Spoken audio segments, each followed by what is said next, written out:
우리가 교회에서 가장 많이 듣는 말 중에 하나가 복음일 것입니다.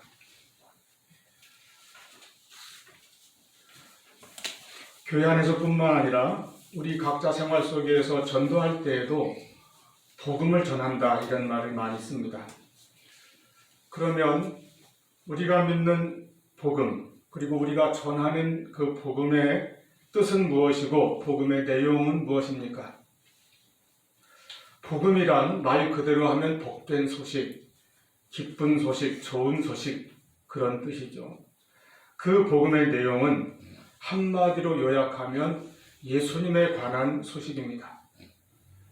로마서 1장 1절에 예수 그리스도의 종 바울은 사도로 부르심을 받아 하나님의 복음을 위하여 택정함을 입었다 말하고 있습니다. 그리고 2절에서 이 복음이 무엇인가 설명합니다. 이 복음은 하나님이 선지자들을 통하여 그의 아들에 관하여 성경에 미리 약속하신 것이라 하였습니다. 즉 복음은 하나님의 아들 예수님에 대한 성경의 약속과 말씀이 복음이라는 것입니다. 그래서 마태가 예수님의 생애와 말씀을 정리하여 기록한 그 성경을 마태복음이라 하는데 이것은 마태가 전한 복음이라는 뜻입니다. 마가와 누가 그리고 요한도 마찬가지로 예수님의 행적과 말씀을 각자 기록했는데 그 책들을 모두 복음서라는 제목으로 부르는 것이죠. 마가복음, 누가복음, 요한복음. 이 복음이라는 이름이 붙은 책이 이렇게 4권이기 때문에 합해서 사복음서 이렇게 많이 부릅니다. 신약성경의 맨 앞부분에 나와 있습니다.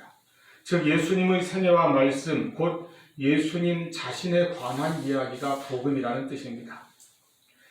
그런데 그와 같은 예수님의 생애와 행적 가운데서도 복음의 핵심이 무엇일까요?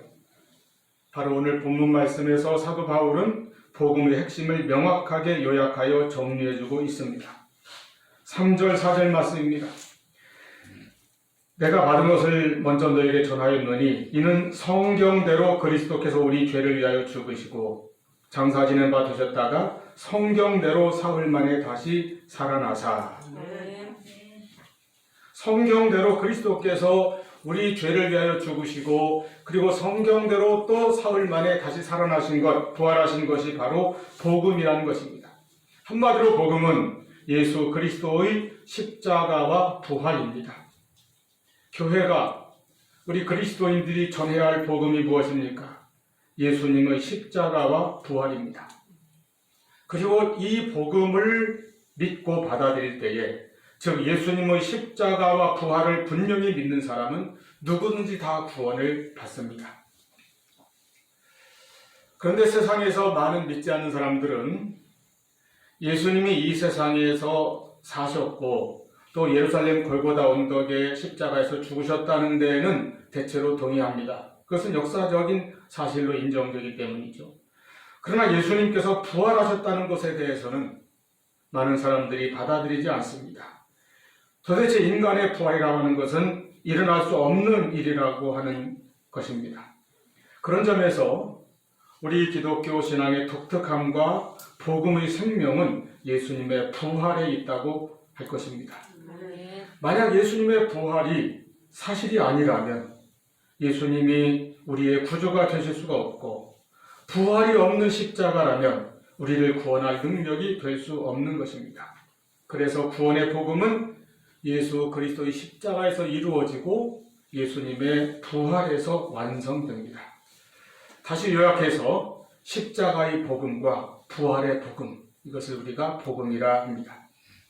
그러면 이 같은 부활의 복음에 대해서 오늘 본문 말씀은 무엇을 가르쳐주고 있습니까? 첫째로 부활은 성경대로 이루어진 사건이라는 것입니다. 아까 3절 4절 말씀 그대로 읽었죠? 성경대로 예수께서 우리 죄를 위하여 죽으셨고 장사 지낸 바 되셨다가 성경대로 사흘 만에 다시 살아나사. 여러분, 예수님의 십자가와 부활은 우연히 일어난 사건이 아닙니다. 그냥 당시 예수님이 유대 종교 지도자들과 충돌과 갈등을 빚다가 그것이 빚어낸 결과로 그렇게 죽음을 맞이한 그런 것이 아니라는 것입니다. 어쩌다 일어난 일이라거나 돌발적인 일이 아닙니다. 성경대로 일어난 일이고 성경대로 이루어진 사건이 십자가와 부활입니다.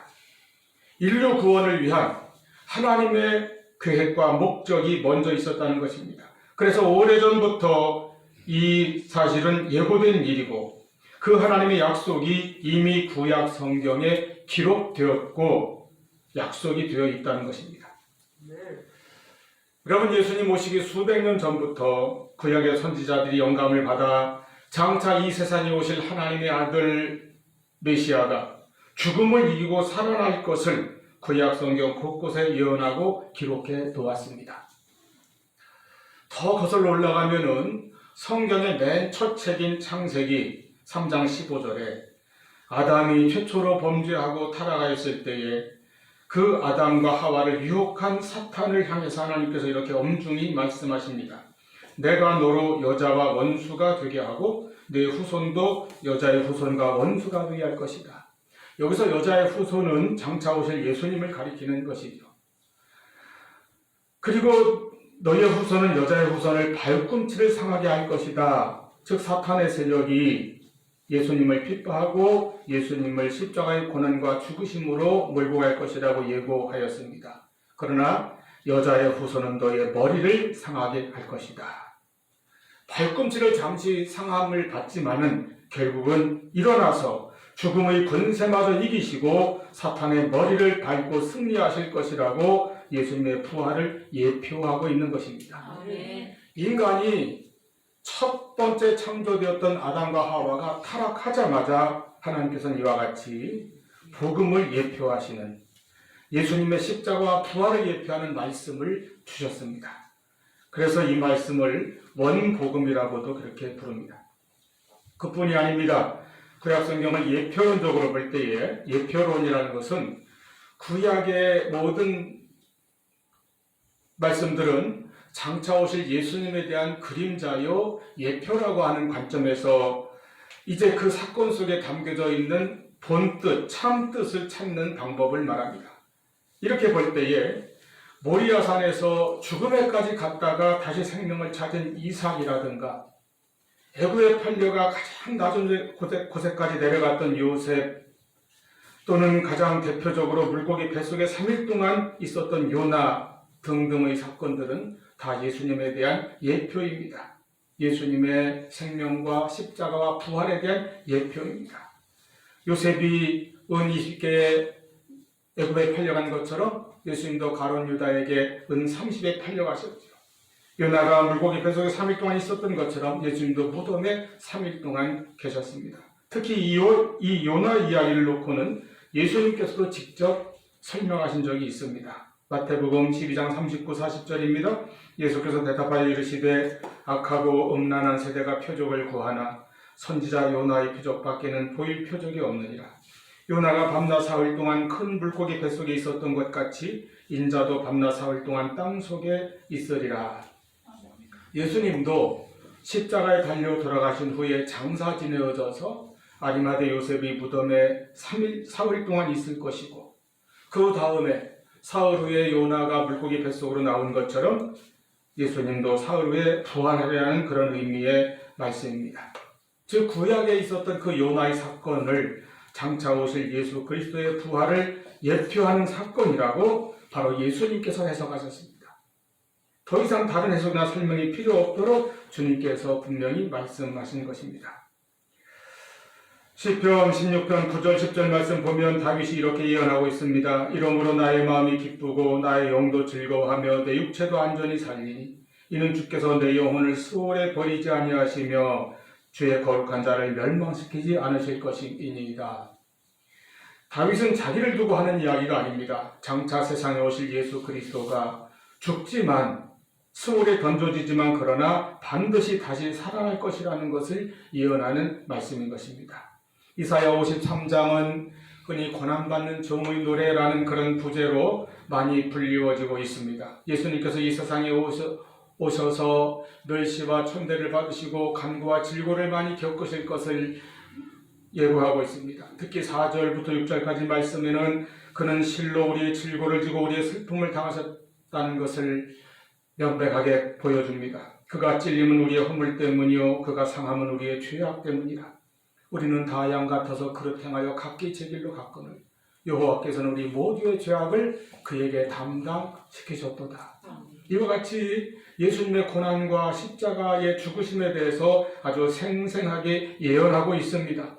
예수님 오시기 800년 전의 선지자인데 마치 그 골고다 현장에 있었던 어떤 사람처럼 자세하고 정확하게 예언하고 있는 것입니다. 심지어 9절에는 그의 무덤이 악인들과 함께 있었으며 즉 예수님 십자가 좌우편에 악한 강도들이 함께 달리실 것을 미리 예고하였고 그가 죽은 후에 부자와 함께 있었도다. 부자였던 아리마대 요셉의 무덤을 빌려 장사 지내질 것까지 예고하고 있습니다. 얼마나 정확한 예언입니까?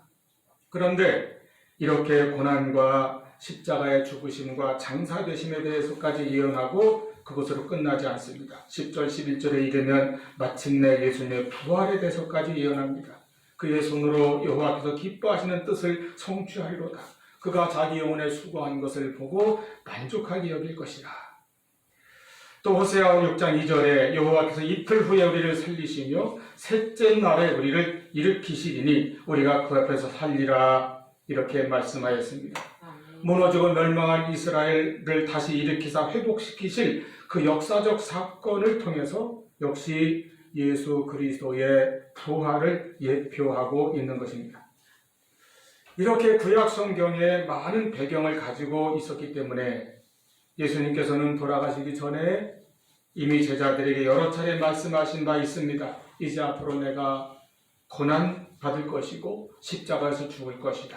그러나 사흘 만에 살아날 것이다.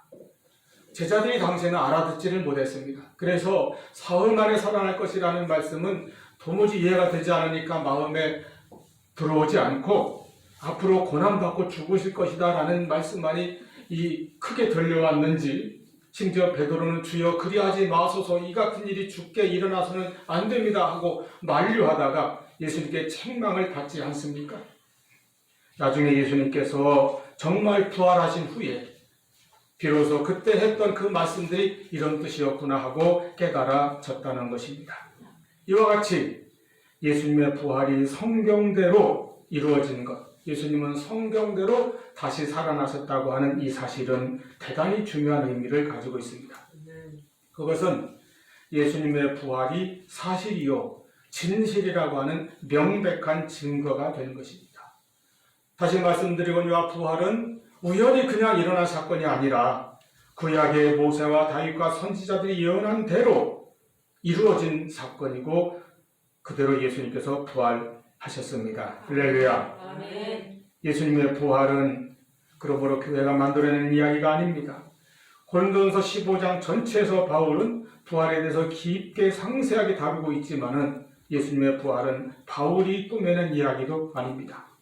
더 거슬러 올라가서 예수님의 제자들이 지어낸 이야기도 아닙니다.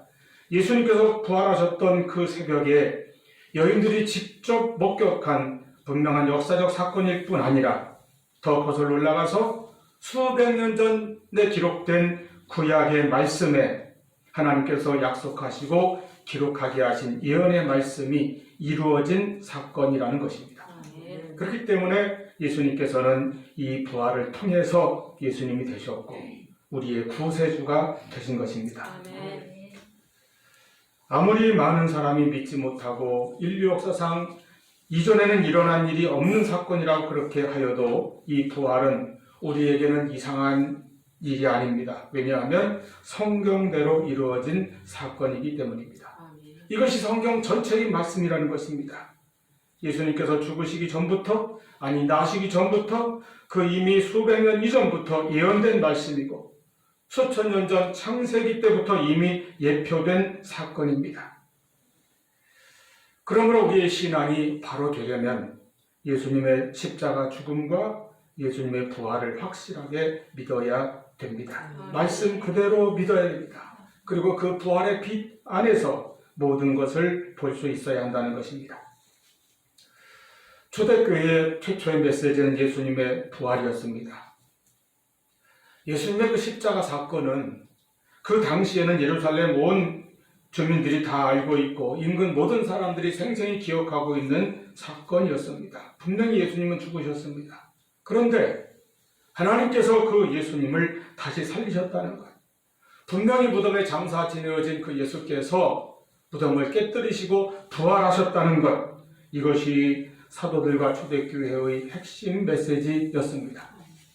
그러므로 당시의 유대인이나 이방인들에게나 또 오늘날의 모든 사람들에게나 예수 그리스도를 바로 알고 성경을 제대로 이해하려면 부활을 빼놓고는 안 되는 것이죠. 우리 신앙의 핵심이 부활입니다. 예수님의 부활이 복음의 핵심이며 기독교에 움직일 수 없는 진리의 토대가 되는 것입니다. 두 번째로 예수님의 이 부활의 복음은 전해진 복음입니다. 오늘 1절 본문 말씀 보면 형제들아 내가 너희에게 전한 복음을 너희에게 알게 하노니 이렇게 말씀합니다. 바울은 이 복음을 고린도 교회에 전했다고 했습니다. 그래서 그들로 하여금 알게 하려고 했습니다. 그와 같이 전했기 때문에 그들은 이 복음을 듣게 되었고 받게 되었습니다. 1절 계속 보면 이는 너희가 받은 것이요. 전하는 자가 있으니까 받는 것이죠. 그래서 너희가 받은 것이요 또 그 가운데 선 것이다. 받은 후에는 그 복음 가운데에 서게 되었다. 그 복음에 대한 신앙을 굳게 가지게 되었다는 것입니다. 3절에 보면 내가 받은 것을 먼저 너희에게 전하였노니 말씀합니다. 바울도 자기도 받은 것이라는 거예요. 이 부활의 복음을 자기가 창작하고 만들어낸 것이 아니라 나도 받은 것이다. 그것을 너희에게 전하여서 너희가 하여금 받게 하였다. 11절에서 이 문단을 마치면서 이렇게 결론을 짓습니다. 그러므로 나나 그들이나 이같이 전파하매 너희도 이같이 믿었느니라. 예수님의 부활의 복음은 전하는 사람들이 만들어낸 이야기가 아니라 그들도 받은 것을 전했다는 것입니다. 바울도 자기가 받은 것을 전했습니다. 그래서 고린도 교인들도 듣게 되었습니다. 듣고 그 가운데 섰으며 이와 같이 믿었습니다. 그리고 물론 나아가서 그들도 전했겠죠. 여러분, 복음은 사람이 만든 이야기가 아닙니다. 복음은 예수 그리스도의 사건, 그 가운데서도 특히 십자가와 부활의 사건에 관한 이야기인데 이것은 성경대로 이루어진 사건이며 역사적으로 분명히 일어났던 사건입니다. 그럴 때는 예수님의 부활만 해도 그 당시에는 수많은 목격자와 증인들이 이 고린도 전서가 기록될 당시에는 상당수가 많이 살아있었던 그런 시기입니다. 그 증인들의 명단이 5절부터 쭉 열거되어 있잖아요.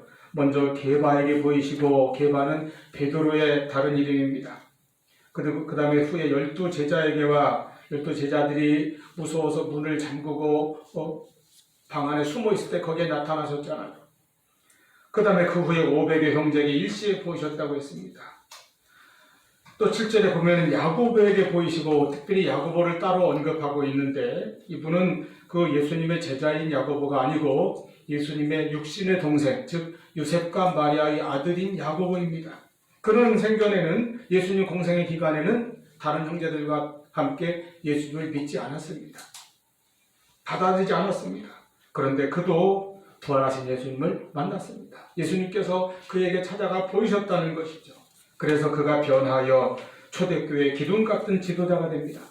사도행전에서 교회의 중요한 회의를 이끌어서 결정을 내리게 하고 그 결정을 모든 이들에게 지키라고 권면하는 역할을 하는 지도자가 야고보로 기록되어 있는데 그가 바로 이 예수님의 육신의 동생인 야고보입니다. 그 후에 모든 사도에게와 그리고 8절 맨 나중에 자기 자신 바울 자신에게 자기를 말하기를 만삭되지 못하여 난 자 같은 아주 부족하게 짝이 없는 나에게도 보이셨다. 이렇게 묘사하고 있습니다. 이렇게 부활의 복음은 성경대로 그리고 역사적으로 일어난 사건입니다. 수많은 목격자와 증인이 있는 사건입니다. 여기에 이 명단에는 없지만 가장 중요한 최초의 목격자인 막달라 마리아를 비롯한 여인들도 있습니다. 한두 사람의 확실한 증인만 있어도 그 사실에 대해서 함부로 부인하거나 의심할 수 없는데 수백 명의 사람들이, 경건한 하나님의 백성들이 이렇게 예수님께서 죽음을 이기시고 부활하신 그 모습을 보았다고 증언을 하고 있습니다. 누가 이것을 꾸며낸 이야기라고 혹은 거짓이라고 그렇게 부인할 수가 있겠습니까? 자, 바울은 이렇게 분명한 그리고 확실한 부활의 복음을 자기도 듣고 그 복음을 전하지 않을 수 없어서 전했고, 그래서 초대교회 모든 성도들이 듣고 또 그 복음을 받아들여서 그 안에 거하고 믿음을 갖게 되었다고 말하고 있습니다. 여러분, 복음은 내가 깨달아 아는 것이 아닙니다. 전해지는 복음을 듣고 받아들이는 것입니다. 그래서 믿음이 생기는 거예요. 믿음의 본질은 무엇인가 하면 복음을 듣고 내가 받는 것입니다. 내 마음에 아멘으로 받는 것이 믿음이에요. 들어서 믿는 것입니다. 로마서 10장 13절 보면 누구든지 주의 이름을 부르는 자는 구원을 받으리라 말씀합니다. 주의 이름을 부른다는 것은 예수님을 나의 구주로 믿고 영접하여 그 예수님을 나의 주라고 부르는 것이죠. 구원받는 유일한 조건은 이와 같이 예수를 믿는 것, 그 예수를 나의 주로 그 이름을 부르는 것이라는 것입니다. 그런데 14절에 그런즉 그들이 믿지 아니하는 일을 어찌 부르리요. 불러야 구원을 받는데 믿어야 부를 수 있다는 것입니다. 믿지도 않는 일을 어떻게 예수를 나의 주라고 부를 수 있겠습니까? 세상 안 믿는 사람들 아무리 권고의 변호사에 예수를 향하여 주라고 부르지 않습니다. 그 쉬운 한마디가 안 나오는 거예요. 믿어야 부를 수 있다는 겁니다. 그런데 그 다음에 이어지는 말씀은 그런데 듣지도 못한 일을 어찌 믿으리요. 전파하는 자가 없이 어찌 들으리요. 그러니까 순서를 거꾸로 쭉 이렇게 정리해 보면 복음이 전해져야 듣고, 들어야 믿고, 믿어야 그 이름을 구세주로 부르고, 불러야 구원을 받게 된다. 이것이 순서입니다. 내가 무언가를 해서 구원받는 것이 아닙니다. 열심히 무언가를 하고 공로를 세우고 자격을 획득해서 구원받는 것이 아닙니다. 믿어서 받는 것입니다. 그런데 그 믿음도 내가 내 마음에서 일으키는 것이 아닙니다. 내가 깨닫고 터득하는 것이 아닙니다. 이 복음이 나에게 전해져서 그 복음을 듣고 내가 받으면 내 안에서 믿음이 되고 그 믿음으로 예수를 불러 구원을 받게 되는 것입니다. 그래서 기독교의 구원의 도리는 오직 믿음이요 오직 복음인 것입니다. 더 거슬러 올라가면 오직 예수 그리스도인 것입니다. 이와 같이 예수님의 십자가와 부활의 복음이 나에게 전해졌습니다. 하나님의 은혜로 성령의 역사로 나에게 전해졌습니다. 그러므로 내가 그 복음을 듣고 그 가운데 서야 합니다. 그리고 그 복음을 믿어야 합니다. 즉 예수를 믿어야 한다는 것입니다. 예수님의 십자가를 믿고 예수님의 부활을 믿어야 합니다. 그 믿음으로 우리는 구원에 이르게 되는 것입니다. 할렐루야. 그래서 아까 그 로마서 10장 13절부터 쭉 이어지는 결론은 17절에 이렇게 요약해서 기록되어 있습니다. 그러므로 믿음은 들음에서 나며 들음은 그리스도의 말씀으로 말미암았느니라. 아멘. 이와 같이 우리에게 믿음을 주시기 위하여 구원을 주시기 위하여 전해진 복음, 전해진 이 부활의 복음에 감사하시기 바랍니다. 전해진 복음을 받아 그 안에 거하시기를 바랍니다. 전해진 복음을 굳게 붙들고 굳게 믿으시기를 바랍니다. 세 번째로 이 부활의 복음은 우리를 변화시킵니다. 듣는 모든 사람을 변화시킵니다. 저는 개인적으로 예수님의 부활이라고 하는 역사적 사건에 대한 여러 증거 가운데 가장 중요하게 제가 여기는 증거는 바로 제자들의 변화입니다. 그리고 사도 바울의 변화입니다.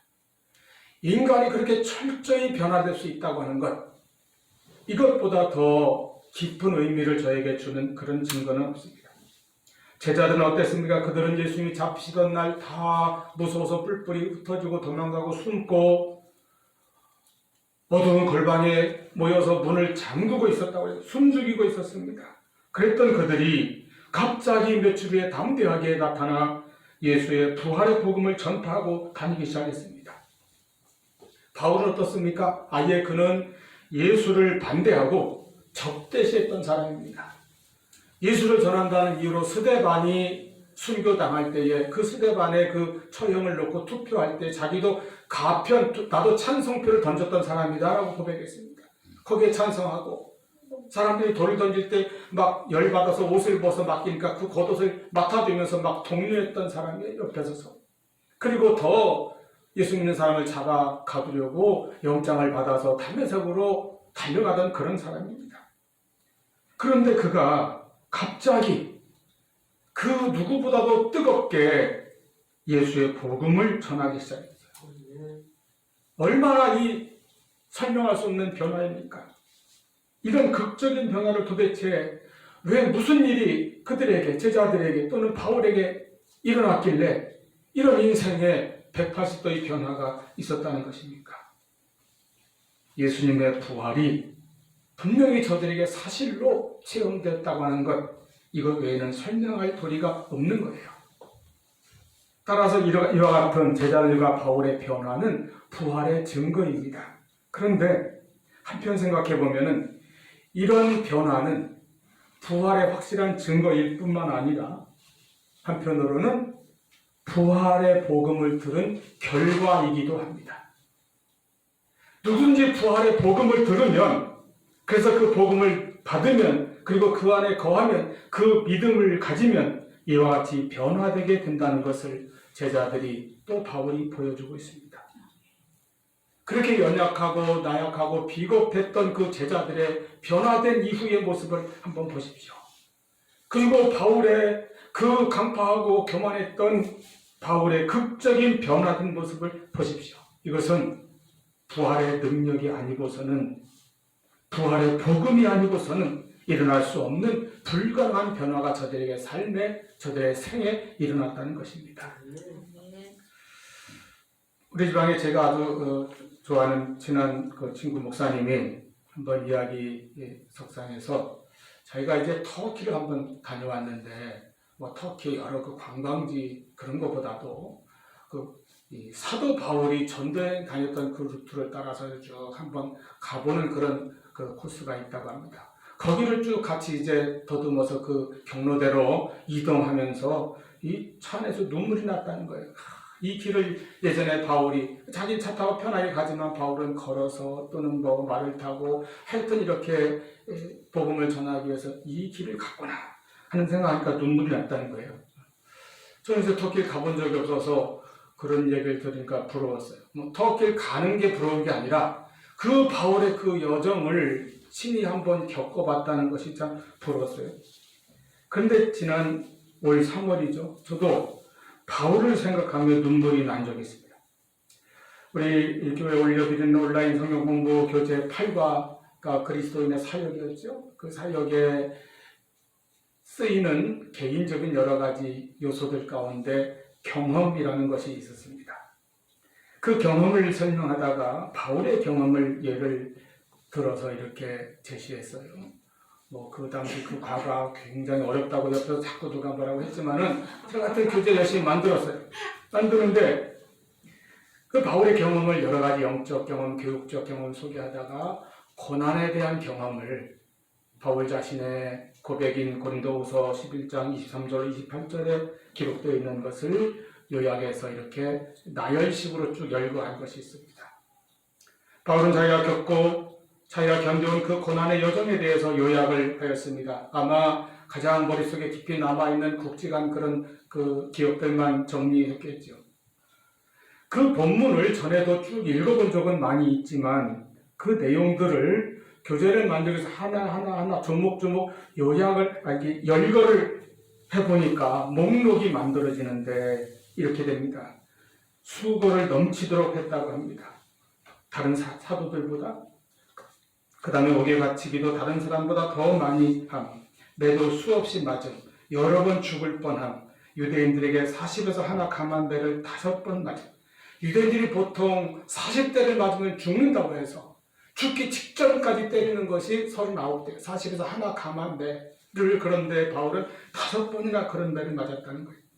3번 태장으로 맞음, 1번 돌로 맞음, 3번 파선을 당하였음, 일주야를 깊은 바다에서 지냈음, 여행하면서 여러 번 강의 위험과 강도의 위험을 당함, 동족의 위험과 이방의 위험을 당함, 시내의 위험, 광야의 위험, 바다의 위험을 당함, 거짓 형제 중의 위험을 당함, 수고하며 애쓰며 여러 번 잠을 못 잠, 줄이고 목마르며 여러 번 굶음, 추위에 떨고 헐벗음, 그리고 거기에 더해서 날마다 교회를 염려하는 염려가 날마다 마음을 짓누르는 그런 이제 고난이 있었다고 하는 것입니다. 이걸 만들면서 그리고 다시 보면서 제가 그때 눈물이 많이 났어요. 사도 바울이 이렇게 복음을 위하여 수고하고 이 고난을 감당했구나. 그는 본래 유대인 중에서도 베냐민 지파, 아주 가문이 좋다는 얘기예요. 그리고 바리새인입니다. 전 유대인들이, 전 국민이 존경에 맞지 않는 그런 집단이 바리새인인데 바울이 그 중에 하나예요. 그리고 이스라엘에서 가장 저명한 랍비였던 가말리엘에게 율법을 제대로 공부한 사람입니다. 그뿐입니까? 다수에서 헬라 철학을 배웠고 로마의 시민권을 날 때부터 가지고 있었다는 거예요. 그러니까 무엇 하나 부족한 것이 없는, 나무랄 데 없는, 정말 금수저같이 평생 편하게 살 수 있는 그런 조건을 갖추었는데, 그런 일이 있었는데 그가 왜 이렇게 바뀌어서 평생을 고난의 삶을, 평생을 고난의 여정을 갔습니까? 부활하신 예수님을 만났기 때문입니다. 그 부활의 복음이, 그 분명한 체험이 그에게 믿음을 갖게 했고 그 진리의 위에 굳게 서게 했고, 그래서 그는 이전에 자랑하던 모든 것을 배설물처럼 여기고 오직 내가 사는 것은 예수다. 난 어떻게 되어도 오직 예수만 나타난다면, 예수의 이름만 전해진다면, 예수님만이 존귀 여김 받는다면 나는 기뻐하고 기뻐하리라. 내게는 사는 것이 그리스도니 나는 살아도 죽어도 오직 예수다. 이렇게 살았다는 것입니다. 여러분, 그 연약했던 제자들의 변화를 보세요. 꾸며낸 이야기라면 누가 거기에 생명을 걸겠습니까? 그 두려웠던 자들이 지어낸 이야기라면 누가 바울처럼 모든 특권을 다 버리고 희생을 감수하며 그렇게 변화된 삶을 헌신하며 살 수 있었겠습니까? 예수님의 부활은 분명한 사실이며 그리고 복음입니다. 이 복음이 그들을 변화시켰고 이 복음이 많은 그리스도인들을 변화시키며 이 복음은 우리를 변화시킵니다. 온 세상이 뭐라 해도 흔들리지 말고 이 진리 가운데 거하시기 바랍니다. 이 믿음에 굳게 서시기 바랍니다. 이 복음을 붙들고 평생 주님과 함께하는 삶을 담대하게 그리고 뜨겁게 살아가시기를 축원합니다. 기도하시겠습니다.